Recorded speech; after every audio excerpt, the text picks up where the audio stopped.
question period will be dealing with the estimates of the Department of Federal and Intergovernmental Affairs.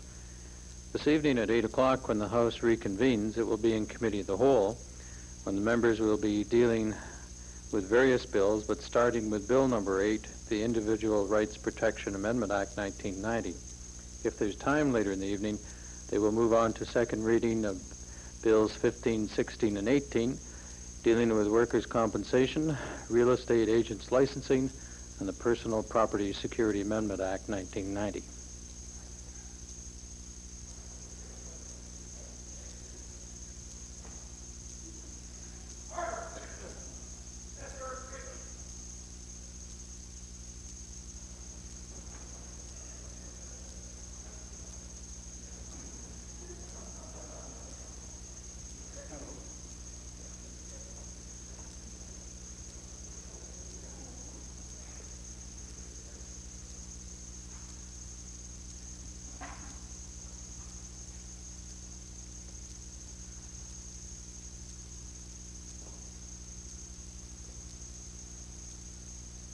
Let us pray.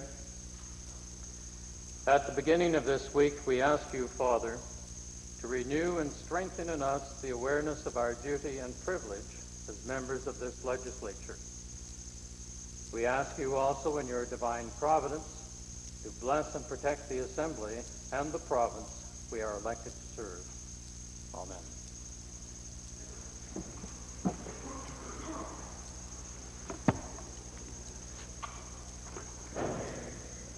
Introduction to visitors.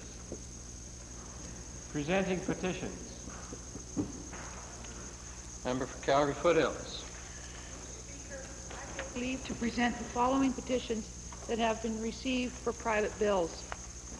The petition of the Sisters of Charity of Providence of High Prairie for the Sisters of Charity of High Prairie Amendment Act 1990. The petition of the Edmonton Research and Development Park Authority for the Edmonton Research and Development Authority Amendment Act 1990. The petition of the Nietzsche Institute for the Nietzsche Community College Act. The petition of the Canada West Insurance Company of Edmonton for the Canada West Insurance Company Amendment Act 1990. The petition of the Calgary Jewish Academy for the Calgary Jewish Academy Amendment Act 1990. The petition of the Alberta Wheat Pool for the Alberta Wheat Pool Amendment Act 1990. The petition of the Grey Nuns of Alberta for the St. Therese Hospital of St. Paul Amendment Act 1990. The petition of Sadman Parmar for the Sadman Parmar Adoption Termination Act. The petition of the Société de Bénéfice Charest for Société de Bénéfice Charest Tax Exemption Act. The petition of the Campbell-McLaren Foundation for Hearing Deficiencies for the Campbell-McLaren Foundation for Hearing Deficiencies Act, and the petition of the Young Men's Christians Association for the Young Men's Christian Association Tax Exemption Amendment Act 1990. Thank you.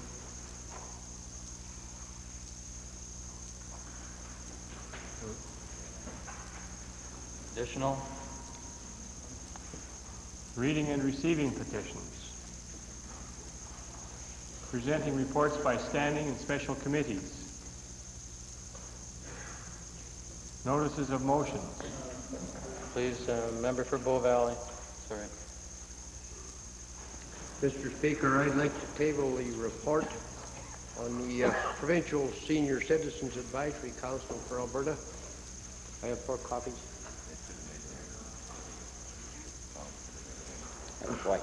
Member for Calgary Buffalo. With respect to notices of motion, I would like to give notice to the House of my intention to move a motion under Standing Order 30 with respect to an initiative relating to Senate reform immediately after question period. Under 30, is there a copy going to be provided to the chair, please? It'd be, and we're waiting for it to arrive, Mr. Speaker. Calgary Mountain View. Thank you, Mr. Speaker. I wish to give verbal notice of my intention after question period to seek unanimous consent under Standing Order 40, unanimous consent of the legislature in order to introduce the following motion.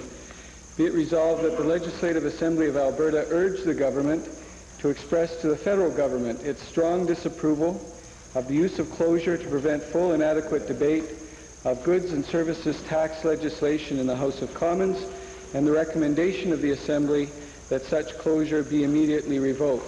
And I do have copies for everyone, Mr. Speaker. Introduction of bills. Tabling returns and reports. Minister of Agriculture. Mr. Speaker, I am tabling today the required numbers of copies of the annual report of Alberta Agriculture for the year 1988-89. Member for Edmonton Meadowlark.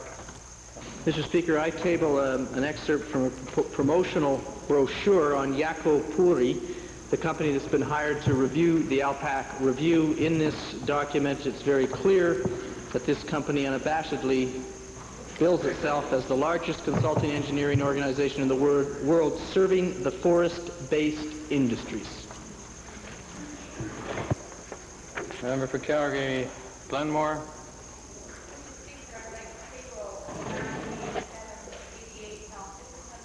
Annual report, the College of Chiropractors of Alberta 1989 annual report, and the Health and Social Service Personnel Working in Alberta 1989 annual report. Transportation and Utilities, followed by the member for Rocky Mountain House. Mr. Speaker, I'd like to table the answer to written question number 232.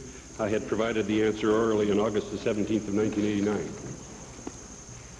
Thank you. Rocky Mountain House.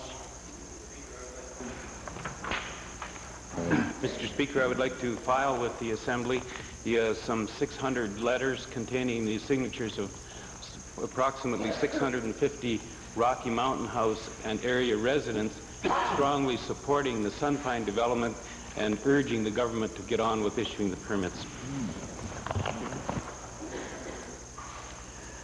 Member for Calgary Mountain View. Thank you, Mr. Speaker. I've received nearly 600 letters collected over the last 2 months from students at the Southern Alberta Institute of Technology. I wish to file 5 copies of a sample of these letters in the interest of saving paper. The students express their concerns regarding tuition increases, student loan guidelines, and inadequate provincial government funding for capital and operating expenses. I will make the entire file available for any member who wishes to determine whether constituents of theirs may have signed one of these letters.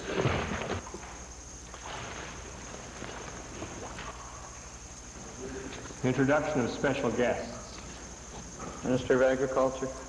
Mr. Speaker, it's my pleasure to introduce to you and through you to the members of the Assembly a former member of this Assembly. Seated in your gallery is Mr. Lewis Mitchell Clark, better known to his friends as Mickey Clark, who represented the riding of Drumheller from 1979 to 1986. I'd ask that he stand and receive the normal welcome of the Assembly.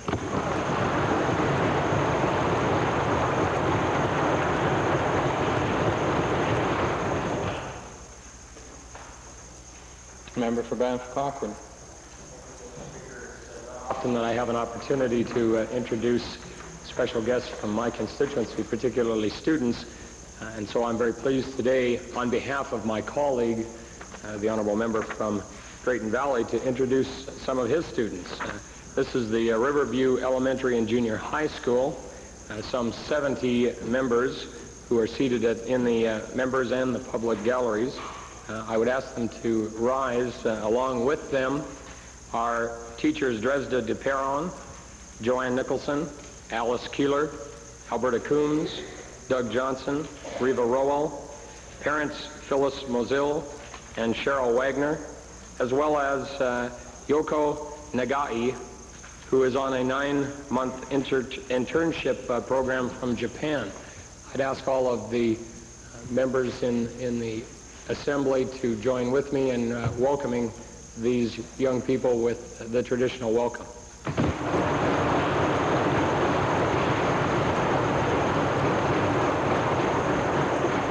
Edmonton Glengarry. It's a pleasure for me to introduce 23 students from Archbishop O'Leary High School in Edmonton. They're accompanied by their teacher, Mark Poirier. They're in the public gallery, and I would ask that they stand and receive the warm welcome of this assembly.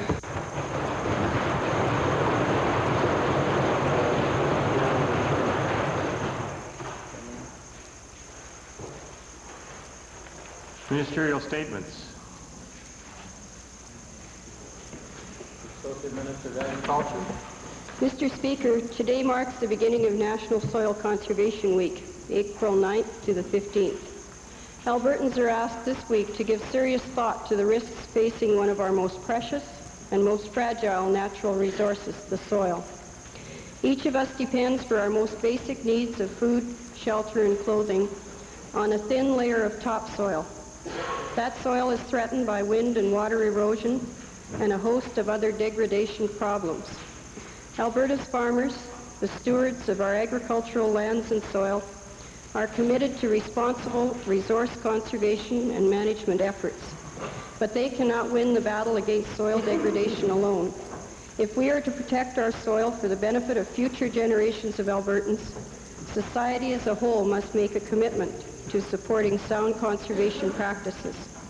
The theme of this year's National Soil Conservation Week is, "It's in your hands."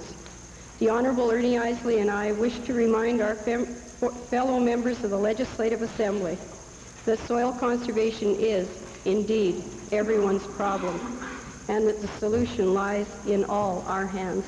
Thank you.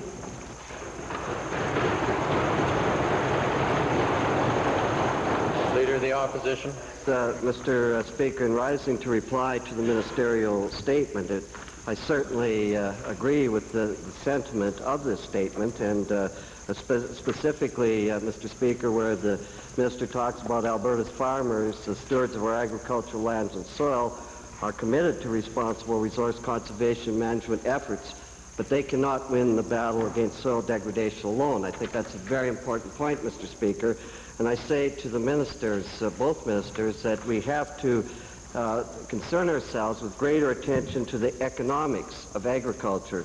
Mr. Speaker, I've raised in the House that there is going to be a decline. We can quibble. One report said 54%. The minister said, don't worry, farmers are only going to go down 48% the other day in terms of rural income. But because of that pressures, Mr. Speaker, in rural Alberta with the farmers, and many of them have mentioned this to me, they do take shortcuts. They know better, but they take shortcuts because they need that cash flow immediately, Mr. Speaker.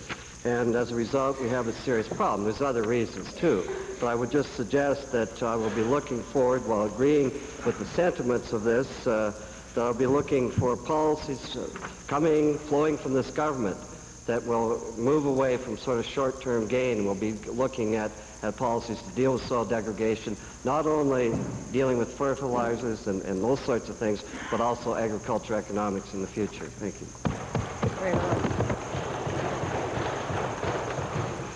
Oral question period. Mr. Speaker, I'd like to direct the first set of questions to the Premier, and let me first of all say it's good to have you back, Mr. Premier.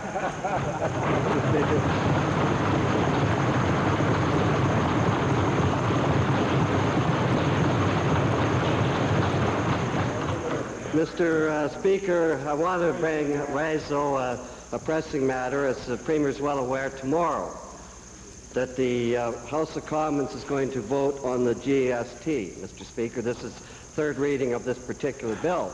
And I say to the Premier, Mr. Speaker, the time is running out in opposing this bad regressive tax, at least in lip service we both talk about, Mr. Speaker. As the Premier is also aware, there was something else going on the weekend. Albertans across the province took time to make their voices heard one more time.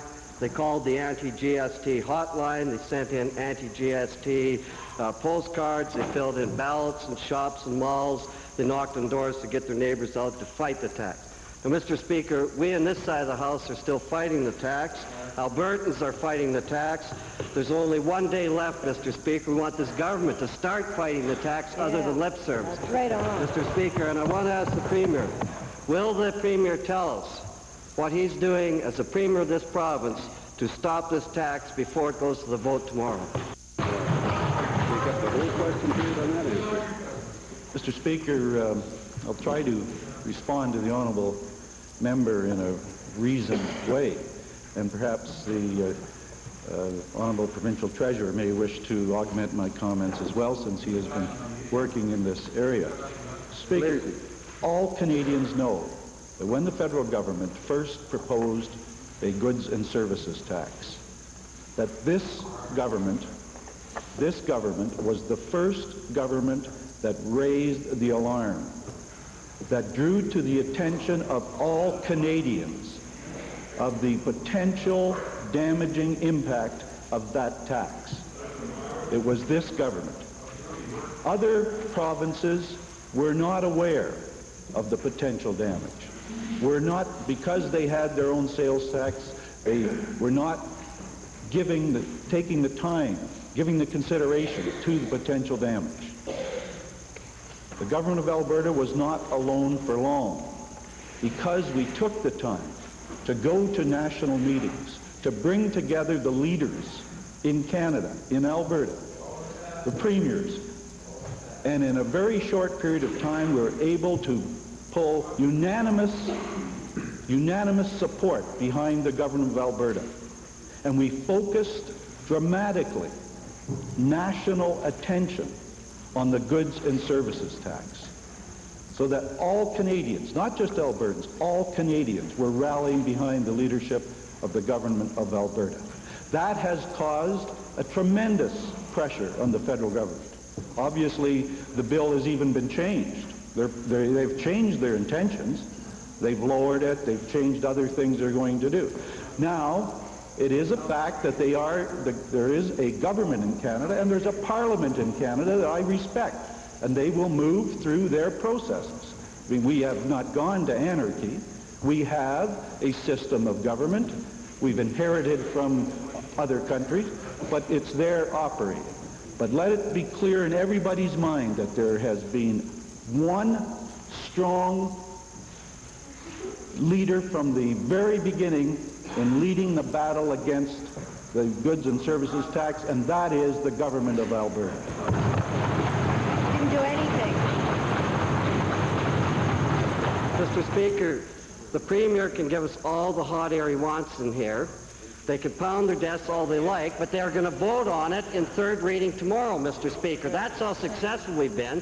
And when we've asked this Premier, when we've asked this government why they won't oppose it, then we didn't even get the Treasurer to answer the question. I want to ask the Premier one more time, Mr. Speaker, what is he doing now to oppose this tax? Because it is becoming law, Mr. Speaker. He can talk about the ancient past all he likes, but it's becoming law. You always come in at the last, don't you? Mr. Speaker, the Honourable Leader of the Opposition is incorrect with his second supplementary as well. It does not become law tomorrow. It has not made its way through the parliamentary process. He is completely wrong when he says that. Again, as one of my less charitable members say, but I'm trying to be reasoned here today. I'm quite touched by the Honourable Leader's opening comments. So,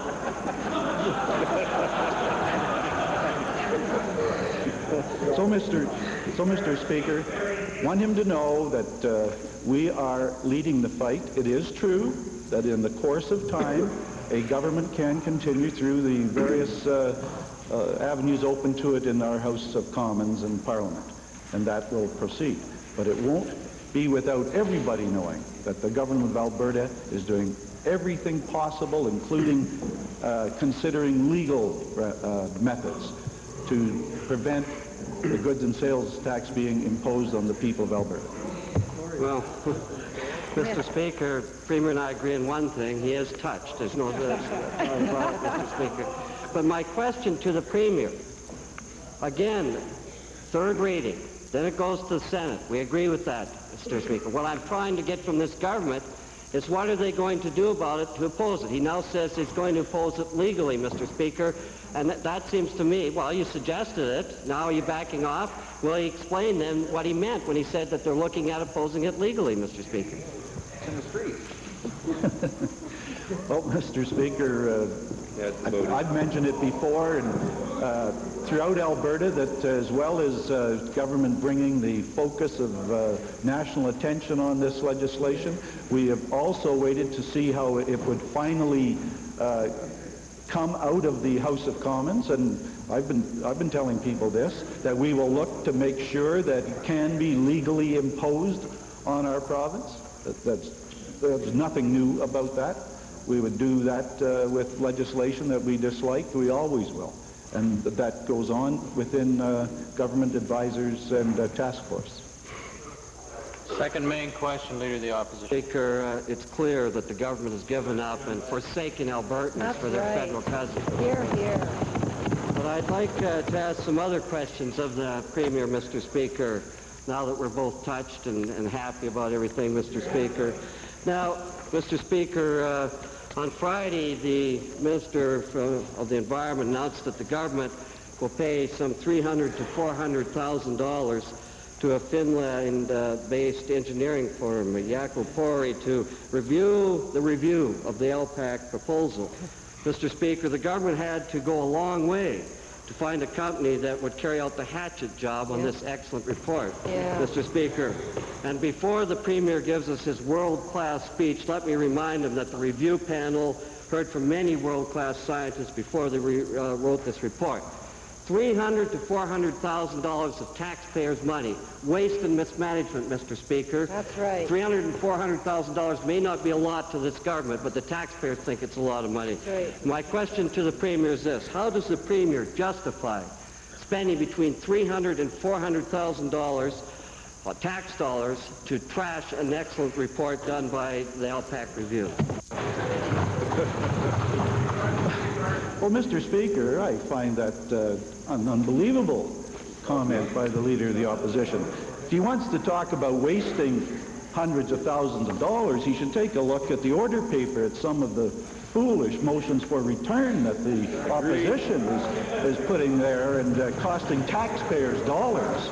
Now, there's a waste of money.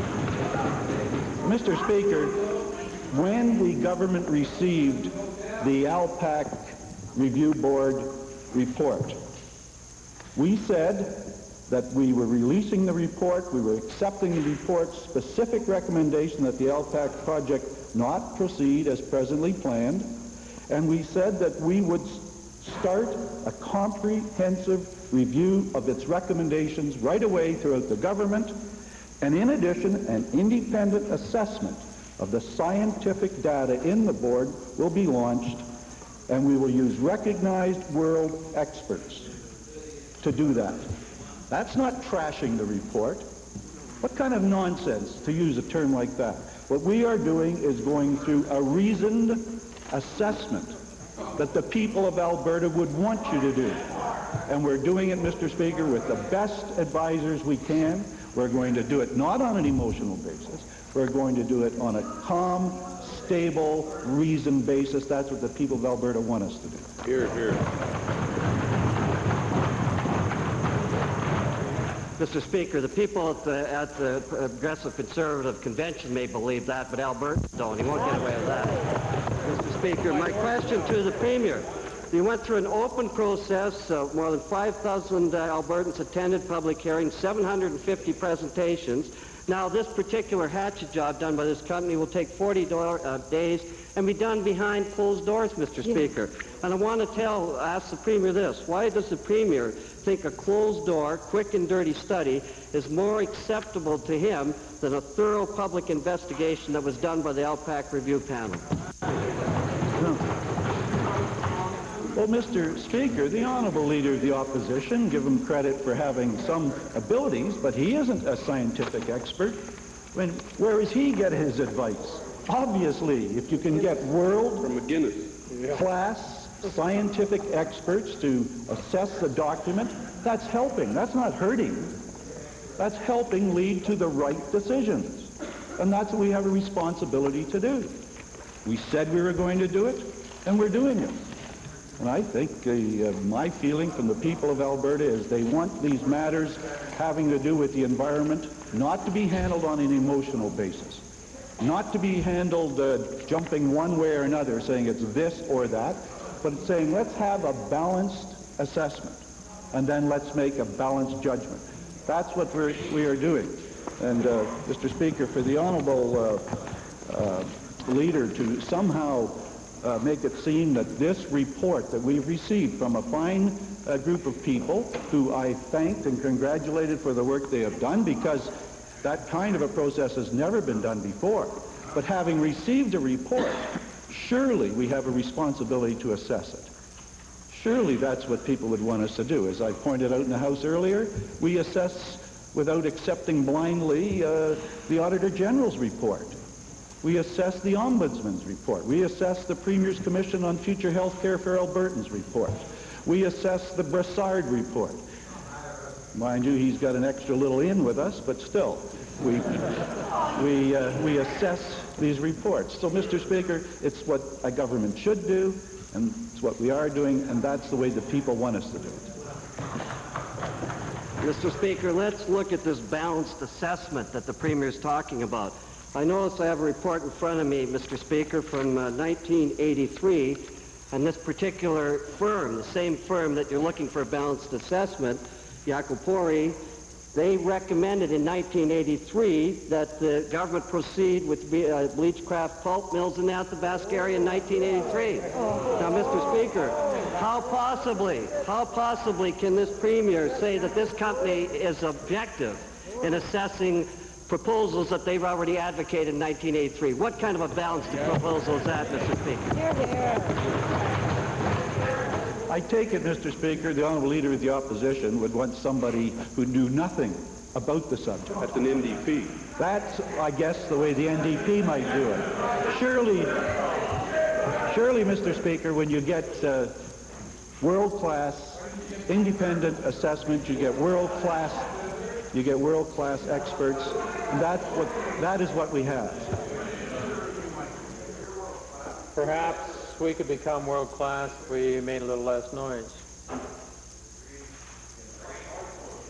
on both sides.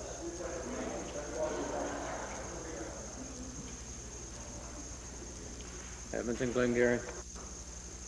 Mr. Speaker, the understanding that Albertans have with respect to Meech Lake has improved dramatically over the last few months. The latest polls show that 64% of Albertans disapprove, do not like Meech Lake or its ramifications, and that some 9% of Albertans like it. On the weekend, the Conservative Party placed itself firmly with the 9% who like the Accord.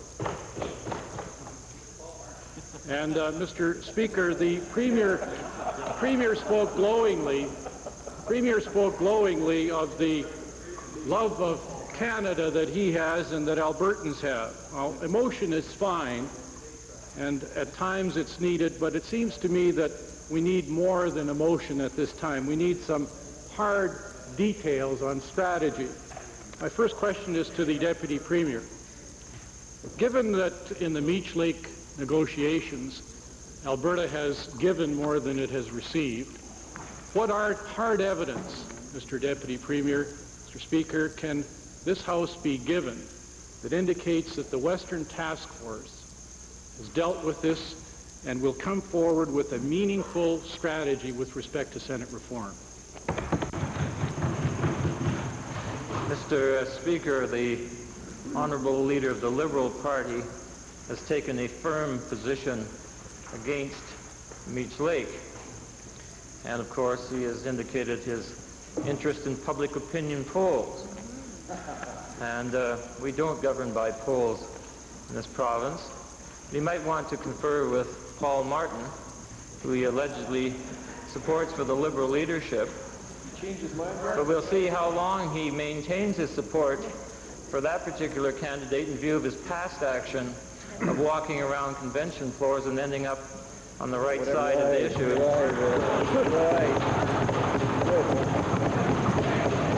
It takes longer for some people, Jim. Mr. Speaker, the task force of officials has met now for 3 days in Edmonton for 2 days, and then again last Friday in Calgary. They're in the position now of preparing a report which will be submitted to the provincial premiers from Western Canada, and it's anticipated that there will be further discussions amongst those premiers once that task force report is in their hands. Until such time as that is accomplished, I can't really respond much further as to what will be in those recommendations, except to say that there has been a full discussion of all the issues facing us with respect to the Meech Lake Accord and Senate reform, which of course is the initiative of this government. Mr. Speaker, given that Ravi Robertson also wrote the theme for the last waltz, and that is the theme now for the Conservative Party in Alberta, my next question is to the Premier. Take a picture of that, Mr. Treasurer. Take a snapshot. Take a snapshot. Mr. Speaker, my next question is to the Premier. Given that legislatures across Canada are now passing resolutions to perfect Meech, or to stake out positions that better set out Senate reform or whatever, would the Premier be prepared to request Ontario and Quebec, both legislatures of both of these provinces, to pass resolutions in their houses before the 23rd of June, committing themselves to Triple E Senate?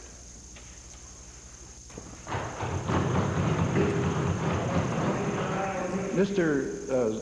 Speaker, certainly it would be a wonderful thing to have happen, but obviously the leader of the Liberal Party must have a greater knowledge of this nation than that. Surely he has some greater sense of Canada than that. He knows that we are going through a dangerous, serious national debate, one that may lead to the pulling together of this nation into a great country and able to reach our potential in the future, or one that may lead to serious crisis in our country. One of the things that we have tried to do is work in a positive way, starting with just the Alberta government on Triple E Senate. We've now convinced 8 premiers. We have also now had a commitment by the federal government, the first, that they will be recommending a paper, they will be recommending in a paper an elected Senate and an effective Senate. And as the Prime Minister has said, and we would like to discuss and debate seriously the equal feature of it. Well, that is progress, and it's being done on a positive, helpful basis. The Government of Ontario has just recently created a select committee of their legislature, all-party committee, that is traveling throughout Canada. Will shortly be in Alberta, where I will meet with them, as will the Deputy Provincial Treasurer. I'm sure the Triple E committee under Bert Brown will meet with them, and we'll be making our case to them on the importance of the Triple E Senate, and then they will make a report back to their legislature. It would hardly be the time that while the select committee is out traveling throughout the country, that back in their legislature in Ontario, they'd go ahead and make the decision for them and place a Triple E Senate resolution. In other words, wipe out the work of their committee.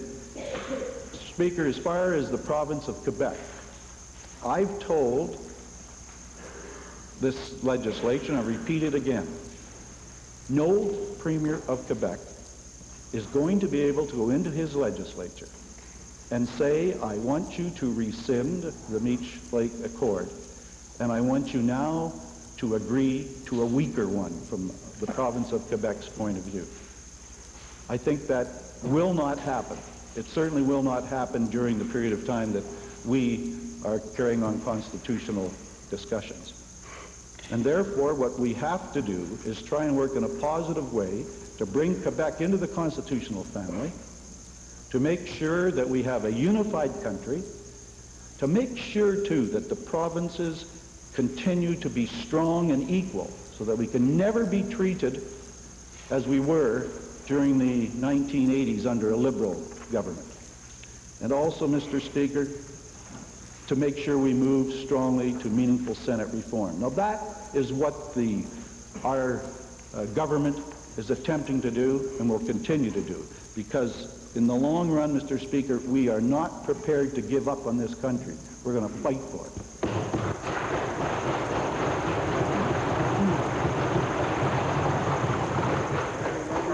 Mr. Speaker, given that the province of Alberta, through the Premier, has given in to the demands of Quebec, met the 5 demands and then some, and the Premier saw no unreasonableness in that, is it not unreasonable for the province of Alberta to simply ask, because many Albertans don't believe that this would be in fact the case, is it unreasonable, not unreasonable for us to ask that Mr. Bourassa put forward a resolution, Mr. Speaker, simply confirming that they agree with the concept of the Tripoli Senate? Is that not unreasonable for us to ask, Mr. Premier? Mr. Speaker, I wonder if the Honourable Leader thinks deeply about this at all. You know the answer to that. I mean, surely, when we have a conference on Senate reform, it'll be first time in the history of our nation. We will never have discussed this before as First Ministers. And therefore, we're going to have to go through in a detailed process of assessment, discussion, and hopefully successful conclusion of those meetings. But they are going to take considerable amount of time. We're going to have to come up with a reform of the Senate that gives us what we want in stronger provinces, able to no longer be dominated by the center of our nation where the huge populations are. But we also must have a federal government that is able to carry out the will of the people as well. And therefore the Senate and its powers and its responsibilities must be of a very sensitive nature, that it just doesn't grind the government of Canada to a halt. So these are going to be sensitive, thoughtful, reasoned discussions. And we're working to get around that table all the partners in our confederation. And that's what's so important. We have to have them around the table. I mean, why would you talk about reforming the institutions of a country if you don't have the country together? And I think, Mr. Speaker, on this matter, I caution leaders throughout this nation that it is not a time. It's not a time for political one-upmanship or put-downs. Instead, it is a time for some generosity of spirit, some understanding, some real deep thinking for a change about the future of this nation and what it takes to hold it together and allow it to be great.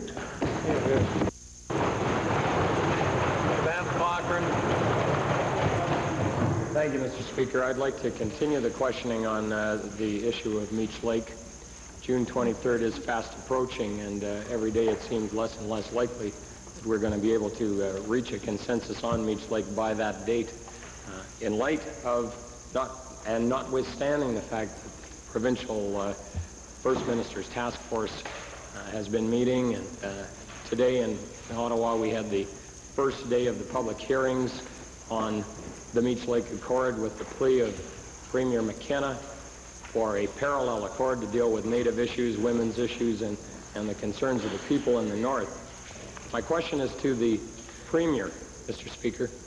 In light of what is going on, Premier, will you undertake to meet with Premier Bourassa of Quebec in an effort to soften Quebec's position on the parallel accord so that we can look forward to a First Minister's Conference in the very near future to get this constitutional accord passed? Mr. Speaker, I have been talking with Premier Bourassa, I've been talking with Premier Peterson, the Prime Minister, on Friday. I've talked to virtually every Premier, I guess, and we are all working towards a successful pulling together of all the parts of our country. I agree with the honourable member for Banff Cochrane that it is not going to be easy, and it doesn't look good. But I also say again, as the Deputy Premier said, that we've had the task force meeting. The two Alberta representatives on that task force are first Mrs. Aricia Lenny, who is the new Deputy Minister of Federal and Intergovernmental Affairs. She's a lady who, the only one who sat through every minute of all the Premier's discussions, either Beach Lake or the Langevin block, who was able to have a full sense of those discussions and was able to make sure that the Alberta position, as I expressed there and has worked through our legislature and into our intergovernmental meetings, has been faithfully followed. But in addition, we have Dr. Peter Meekison, who is an outstanding constitutional scholar. Many know him as Vice President of the University of Alberta as well in the past. But they are representing Alberta. The other premiers assured me they were sending their best constitutional people as well. Now, I should let you know that the report is being completed. Premier Philman has already contacted us to have a meeting within the next 2 weeks in Manitoba. And in those meetings, we will have the report. We will look at Premier McKenna's companion resolution. We will have talked again to the Premier of Quebec and other premiers, and we'll see what we can do as Western premiers. Then, Mr. Speaker, there will be a period of time in which we can do some positive things, and then we will meet again as Western premiers in what is an annual meeting, and that is the Western Premiers Conference. And I expect that will be May 6th, 7th, 8th. So it'll come shortly after the first meeting in Manitoba. We will have 2 Western Premiers meetings then, which will be 3, I guess, in some 6 weeks. All of our efforts are going towards being able to pull together constitutional reform, pull it together in the way we in Western Canada want, making sure, though, that we have an understanding and a tolerance to the needs of other parts of this country. Thank you, Mr. Speaker. Despite Quebec's position that it's all or nothing with Beach Lake, is there a time frame, and this question is addressed to the Premier, is there a time frame prior to June 23rd when the province of Alberta will abandon its effort toward Beach Lake and focus its efforts on some kind of alternate accord, which would obviously only be a bare bones skeletal form, but at least something that could be on the table prior to June 23rd? I think if the honourable members are referring to abandoning Beach Lake in terms of no longer trying to see if it can be changed or adjusted, that's one thing. We aren't going to abandon it. But I think as he has concluded his question, he's saying, isn't it possible and shouldn't we be focusing on the companion resolution or a political accord or parallel accord, whatever that is? I assure him and I assure all Albertans and in this legislature, we will look at every possible option to make sure that we haven't missed any chance of working together as premiers and leaders in Canada to hold our country together and to get the kind of things that we want. And they aren't that difficult. To express them simply, we want to have national unity. We want Canada held together and strong. We want strong provinces. We don't want powers reverting back to Ottawa. We've lived with that kind of a vision, and we know what it can do to the smaller provinces and less populated areas of our country. So we want strong and equal provinces, and we want meaningful Senate reform, Mr. Speaker. That is what we'll work for. Thank you. It is a fundamental cornerstone of parliamentary democracy, Mr. Speaker, that a member of this Assembly should not use his or her public office for private economic gain. The member for Redwater, Andrew, has been actively lobbying the Town Council of Smoky Lake to approve the location of a chicken processing plant on a commercial site in which the member has a financial interest. The town would prefer to locate the proposed chicken plant in an industrial park south of town, but have been told by their MLA that the required provincial funding for services will not be available for at least 2 years. To the Premier then, given that the member for Redwater Andrew suggested to a meeting of Town Council that unless they approve the location of the chicken plant in the member's commercial subdivision, the plant would then be moved to another municipality, does the Premier believe that this is acceptable conduct by a member of his government? Well, Mr. Speaker, I draw it to the House's attention and yours, sir, that the member, I believe, and subject to reviewing the blues, has made a very serious allegation. One which under our legislation, our conflict of interest legislation, would the Legislative Assembly Act, which is conflict of interest legislation, some of the strongest in Canada, would actually cause a member to lose his seat. So, Mr. Speaker, I would ask the honourable member who raised the question to think seriously whether he has his facts at hand, because he should then be able to make them available either to me or a committee of this House, perhaps a committee of privileges and elections. We'll have to see, Mr. Speaker, whether he is really heading down that route, or perhaps to you, Mr. Speaker. But I want him to be very careful when he is dealing with something that affects the privileges of a member in this legislature. Mr. Speaker, I'm satisfied with the validity of the information which I have. Given that there is every appearance of a conflict of interest on the part of the member for Redwater Andrew, will the Premier commit himself to investigating this matter and reporting his findings to Albertans and to this Assembly? First, the Chair directs that the member for Stony Plain will supply the evidence to the Chair. Thank you. The Chair has...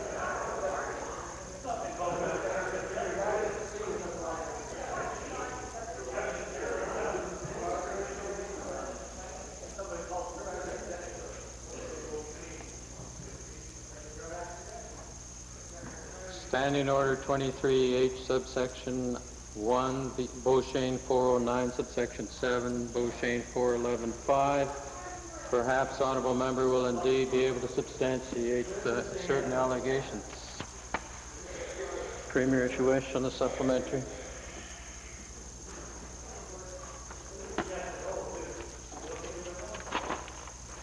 Thank you. Edmonton Meadowlark.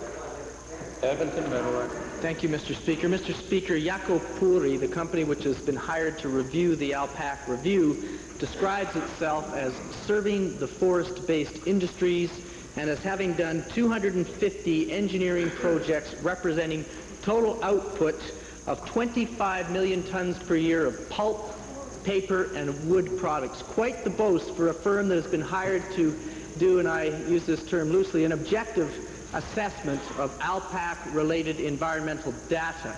To the Premier, could the Premier please confirm that Yako Puri has in fact done work directly for Mitsubishi in the past, and is this not a clear conflict of interest for this firm in this case? Mr. Speaker, the selection of the company to handle the assessment of the scientific data. And let's be clear, the honourable member in his question did not say that. He didn't even say what they've been asked to do. What they've been asked to do is a comprehensive assessment of the scientific data in the review board report, not to do an environmental assessment of the ALPAC project. It's on the scientific data. Now, to do that, you get somebody who knows something about the whole matter. Not Mitchell. And, Mr. Speaker, obviously, we've taken some time to find an independent, world-class expert, and they are doing the work. Perhaps you should hire environmentalists instead of engineers. would it not be so much more appropriate to ask the Royal Society of Canada's Academy of Science to appoint an objective panel to review this data rather than to risk undertaking this firm, which has a clear conflict of interest with Mitsubishi in this case? Mr. Speaker, the Minister of the Environment assured me that he had reviewed all of the available options for a detailed, independent, scientific assessment of the data. And that's what we have done. We have selected the organization to do it. And it hardly brings credit on the member for Edmonton Meadowlark to now start to take shots at people as having conflicts of interest and so on.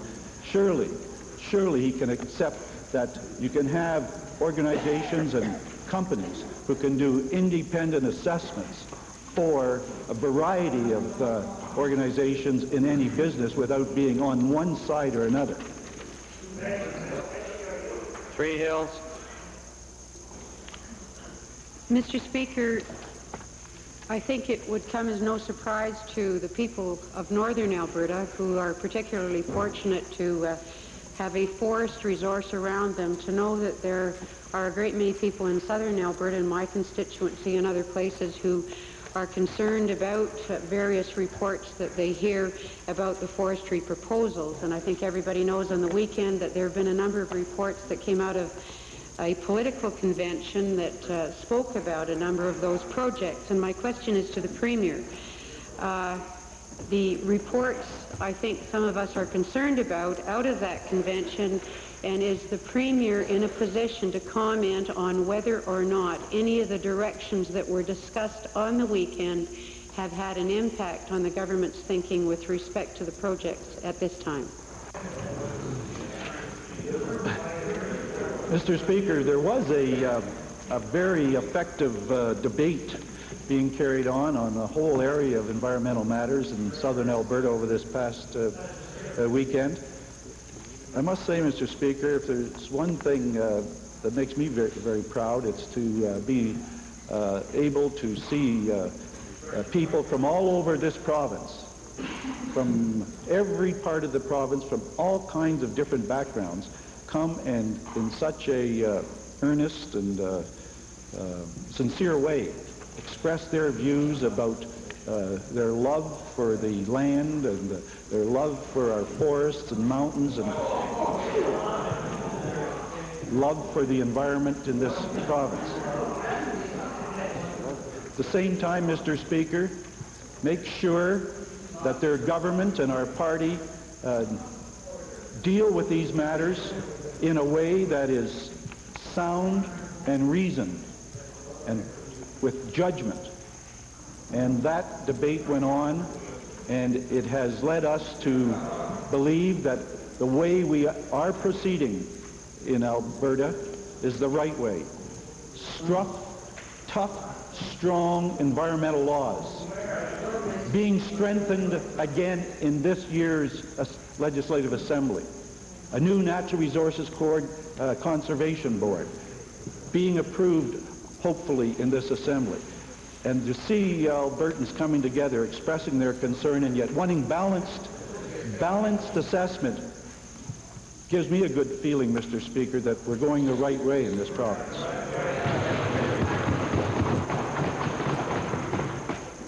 Mr. Speaker, we've heard today that there has been a firm hired by the Minister of the Environment, the Government of Alberta, to do an assessment on a report that has already been done. And I wondered, although it may have been more appropriate to address this to the Minister of the Environment, I would also ask the Premier to comment as to whether this firm, given the discussions that we have heard around this province, might also make comment on the technical information that has been provided to the Government of Alberta on the other projects that are presently at hand.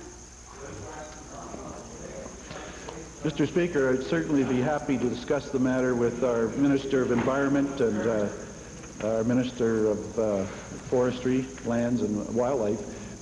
Mr. Speaker, it may be something helpful they could do. I draw attention to the honourable member that we want to, for the purpose of their current assessment, be able to give us the best possible assessment of the scientific data in the ALPAC report, while the various departments of government are assessing that report. But it may be that we can get some additional information that will help all Albertans, and I'll discuss that with my ministers.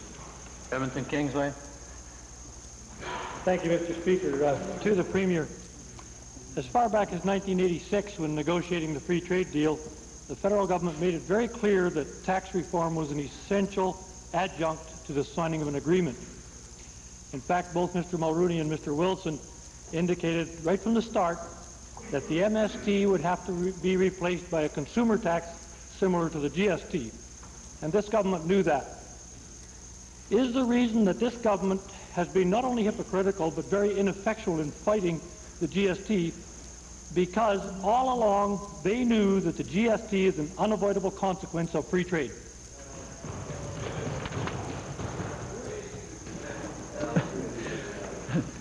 Mr. Speaker, feeling generous as I am today, I won't say that that is just nonsense. But surely, Mr. Speaker, the honourable member knows that there are no facts in that allegation.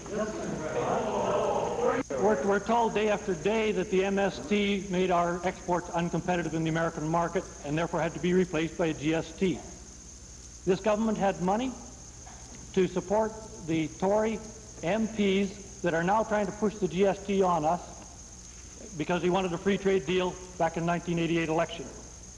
They've got no money for the Pro-Canada Network's anti-GST campaign. So I'd like to know, who is it that this government has double-crossed? Is it the federal Tory cousins, or the people of Alberta, or both? No, the latter, not the former. Mr. Speaker, the honourable member took a very strong stand in the 1988 election, I gather, and was repudiated and still fighting the 1988 election. I'd like to drag him up, Mr. Speaker, into the 1990s with the government. Edmonton Jasper Place. The Premier talks about love for the environment. He promised that he would protect our environment against polluting industries. He said that he wanted reports to be tough on environmental issues. On Friday, his Minister of the Environment had to admit that he wasn't even shown a copy of the draft legislation on the Natural Resources Conservation Board Act. And today, the government appoints a company that first recommended a pulp mill at Athabasca to review a report recommending against it. I would like the Premier to tell us what assurance he can give the House today that his government will never again sell out the environment the way it did in Daishawa, Procter & Gamble, Weldwood, on down the list. Stop the world. I guess, Mr. Speaker, it's almost like Friday morning here, hear the honourable member with that kind of an allegation. As the Minister of Environment said, and I reviewed the answers, that this first draft, has been changed. There could well be second, third, fourth, and fifth drafts. Now, why he would want to be concentrating on the first one, I don't know. Maybe the honourable member wants to. But let's be very clear about this, Mr. Speaker.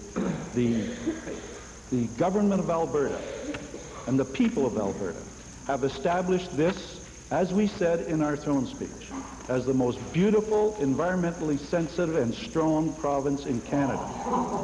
We don't say it idly at all. We say it because it's a fact, and we're going to keep it that way. And you don't like your... Time for question period has expired. Might we have unanimous consent to complete this series of questions? Opposed? Carried. Edmonton Jasper. Mr. Speaker, it's the Premier that focuses on the first draft of legislation, not me. My question to the Premier is a simple one. You sold out the environment on 5 pulp mills in Alberta. You didn't allow public hearings. The Federal Court of Canada has criticized Alberta's environment review process for not involving people, for not providing an independent review. The question is a very simple one. My question is, what assurance will the Premier give that he will never again, this government will never again, sell us out like it did on the first 5 pulp mills? That's the question. you're too busy in BC to know anything about it. Mr. Speaker, this government has never sold out our province, and the people of Alberta have always shown that by their strong support of this government. We never have in the past, we never will in the future, Mr. Speaker. Those kind of thoughts are a figment of the honourable member's imagination and obviously not very good ones.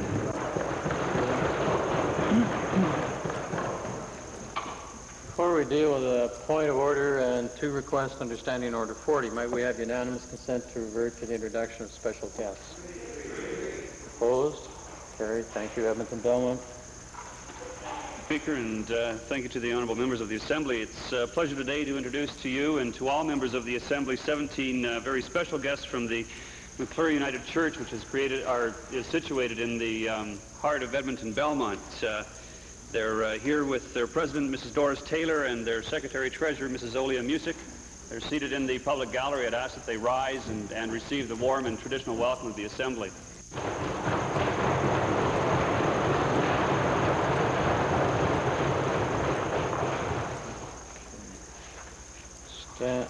Point of order, Edmonton Highlands.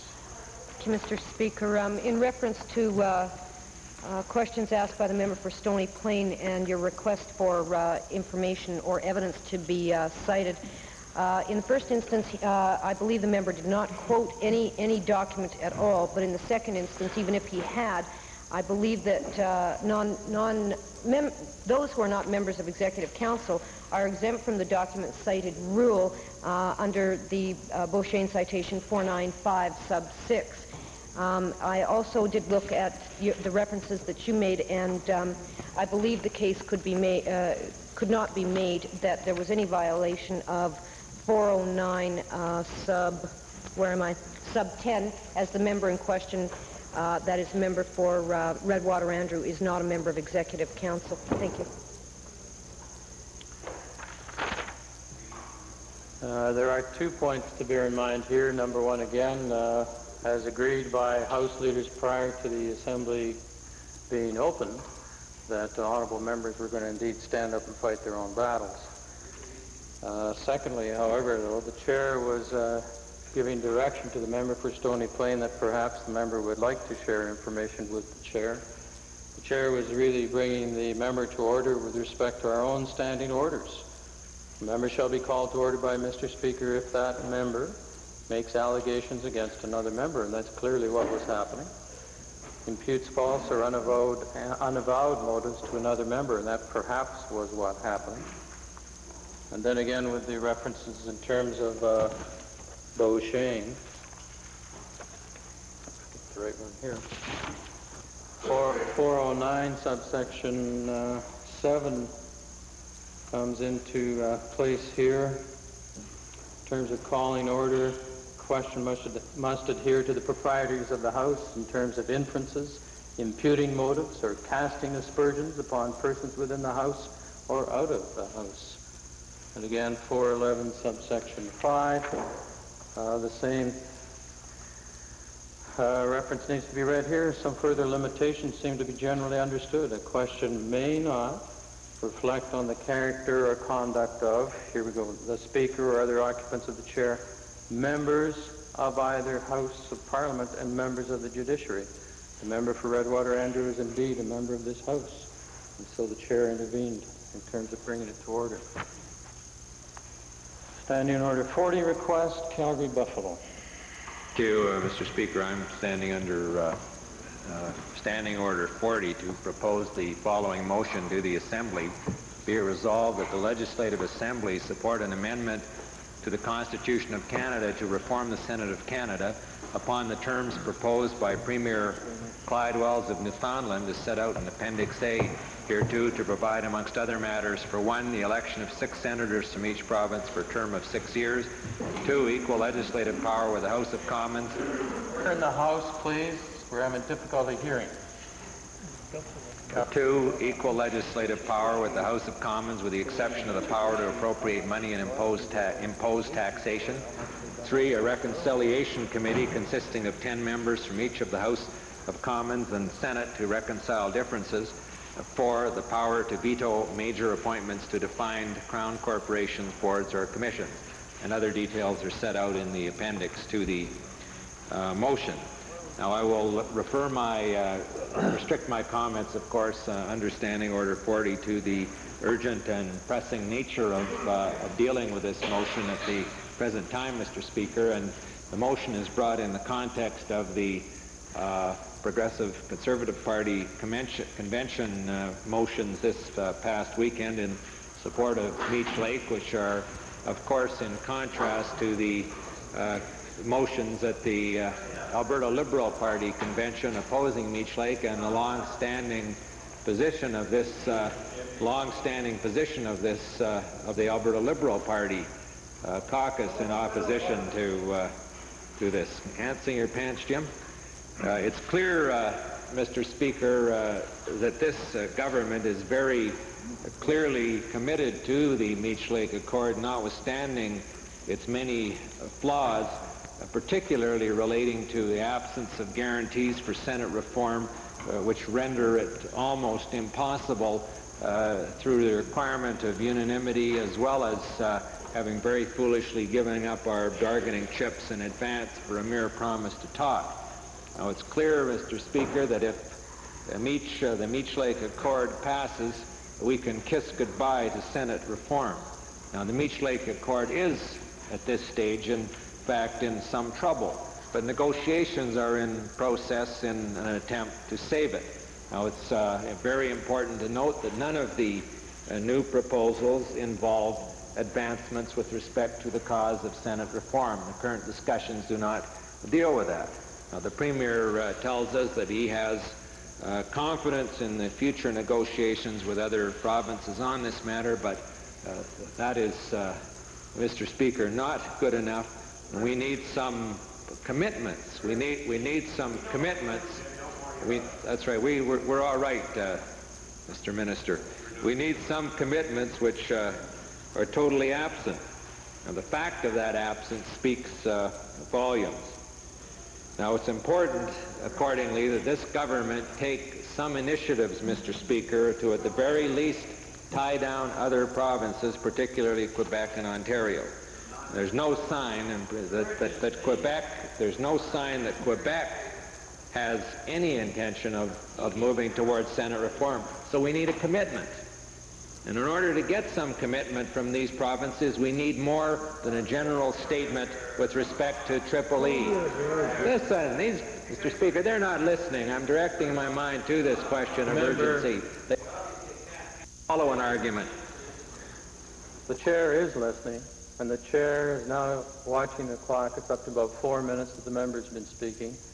Let's come back to urgency. It's obvious the government can't follow an argument. I was saying, Mr. Speaker, with respect to the element of urgency, that we need some commitment from the other provinces rather than just general statements with respect to the Triple E Senate. And in order to get that commitment, you need something specific, a specific proposal to confront these other governments with, particularly Quebec and Ontario. We have to see whether they agree with what our conception is, and if not, what changes are necessary. And this format, this model, Mr. Speaker, is very, very urgently needed in light of the June 23rd deadline with respect to the Meech Lake Accord, because once that date has been passed, we lose all leverage. So this House needs urgently to discuss what our provincial position is with respect to Senate reform. We don't know. That's what this motion proposes. And we've gone almost 3 years since the Meech Lake Accord has passed, and this government has not brought forward a single iota of detail with respect to what its conception is. And how can you expect other provinces to agree with something if you don't yourself know what you're proposing? So it's time to get specific so that we can deal with other provinces. That's the nature of this motion, and that's the urgency. Under Standing Order 40, the request for unanimous consent. Those willing to give unanimous consent, please say aye. Aye. Opposed, please say no. No. Motion fails. The chair would also like to point out to honorable members that in future particular motions that purport to deal with constitutional matters should probably be examined as to whether or not they need to be published in the 2 official languages of Canada. Calgary Mountain View. Thank you, Mr. Speaker. I rise under Standing Order number 40 to seek unanimous consent of this Assembly in order to place before it the resolution which would read, be it resolved that the Legislative Assembly of Alberta urge the government to express to the federal government its strong disapproval of the use of closure to prevent full and adequate debate of goods and services tax legislation in the House of Commons, and the recommendation of the Assembly that such closure be immediately revoked. Mr. Speaker, in terms of the urgent and pressing necessity, the goods and services tax is bad for Alberta. The goods and services tax is bad for Canada. It's an unfair tax, a regressive tax. It hits hardest at Alberta's middle class and Alberta's poor. Ordinary people know it's wrong. Only the federal Conservative government appears to be the only ones to support it. Mr. Speaker, within the next 24 hours or so, legislation presently before the House of Commons will have received third and final reading and will be well on the way to becoming the law of this nation. Under closure. We have today to make our views known if we are in any way to have an influence on the federal government to prevent them from making a mistake that will severely harm millions of Canadians. We have a choice today, Mr. Speaker, and it's a choice today. Will we or will we not do all in our power as an Assembly representing the people of this province to try and stop this tax, even at this 11th hour, by sending an all-party message to the federal government? It would be, I grant you, an unprecedented move. But what's desperately needed at this late date is just that, unprecedented moves. If we're to have any success at all, we have to do what has not been done before, and we have today and no other day to do it. Mr. Speaker, we've recently witnessed what happens when the Quebec Assembly, from different sides of the House, join to speak on behalf of their province when they perceive that their interests are at stake. When they join to pass resolutions, the repercussions are discussed all across our nation. Well, Mr. Speaker, we in the New Democratic Caucus believe that Alberta's interests are very much at stake with the passage or the proposed passage of the goods and services tax. We would like to find out if this government shares our views. We must let go of the NATO strategy, Mr. Speaker. That's no action, talk only. The time for words, the time for briefs has passed. The time for action by the Alberta legislature has now arrived. And it's only going to be in the next few hours, the next day or so, that we'll have this opportunity. Everyone in this legislature says that they're opposed to the goods and services tax. Mr. Speaker, this unanimity is rare. At least we agree on the surface. Let's prove to Canada that our agreement is more than skin deep. Let's use our common sense and really send Ottawa a message. It's now or never, Mr. Speaker.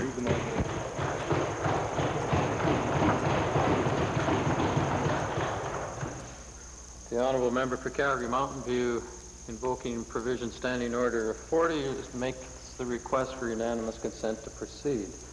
Those in favour of granting unanimous consent, please say aye. Aye. Opposed, please say no. No. Request fails. Committee of Supply.